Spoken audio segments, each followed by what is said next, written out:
Captain Kirk is back from the dead for Star Trek, the last Starship series. When Star Trek first launched in 1966, few could have imagined that Captain James Tiberius Kirk would still be commanding headlines nearly 6 decades later. Yet here we are. Paramount has announced Star Trek, The Last Starship, a bold new streaming series that not only revisits one of the franchise's most mythic eras, but also pulls off the unthinkable, bringing Captain Kirk back from the dead. It's an audacious move that feels simultaneously nostalgic, risky, and thrillingly on brand for a franchise that has always bent the rules of time, space, and death itself. A resurrection worthy of a legend. Kirk's death has been one of the great sticking points in Star Trek lore. His heroic end in Star Trek Generations 1994 felt definitive. Buried under rocks on Viridian 3 after helping Picard save the galaxy, while William Shatner himself revisited the character in his post-Generations novels, which saw Kirk resurrected by the Borg. On-screen canon kept Kirk very much gone. Fans debated endlessly whether the franchise should leave him as a martyr or bring him back for one last mission. The Last Starship takes a cue from both canon and imagination.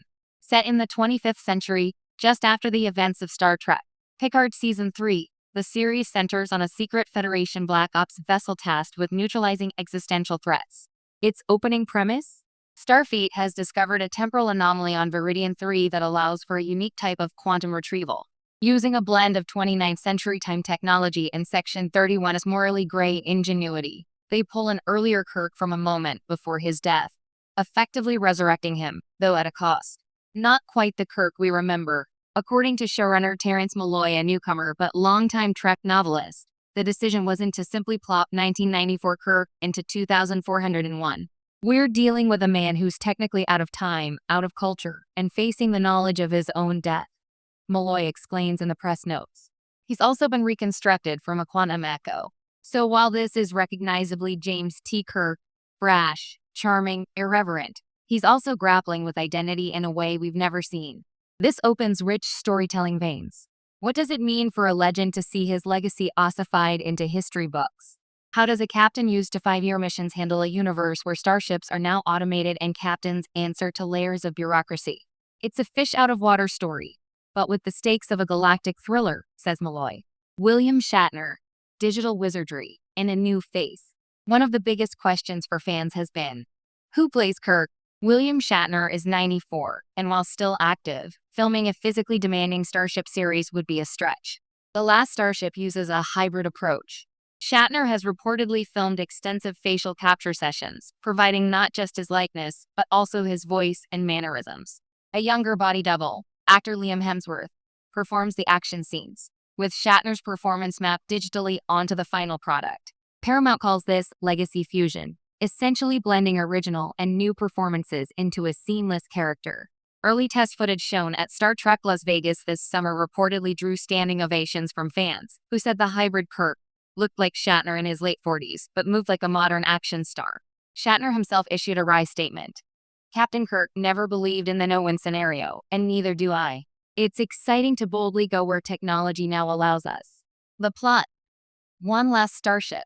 The Last Starship reportedly focuses on the USS Resolute, a prototype vessel built for deep space, surgical strikes against emerging cosmic threats.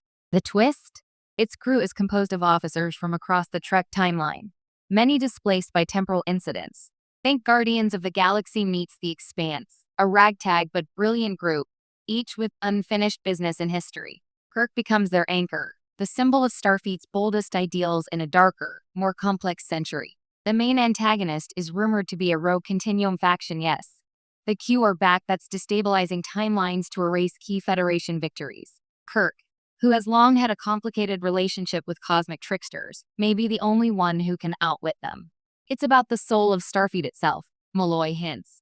Kirk embodies that spark of human audacity the Q can't predict. Why this could work, and why it's risky, bringing back Kirk risks feeling like a gimmick, especially after years of Trek mining nostalgia.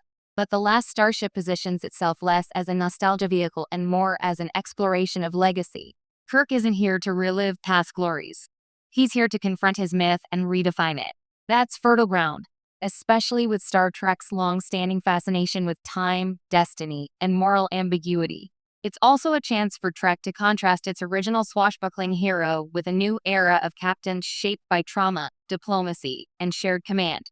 Imagine Kirk clashing with a Picard-era officer who values consensus over instinct. Or they stick the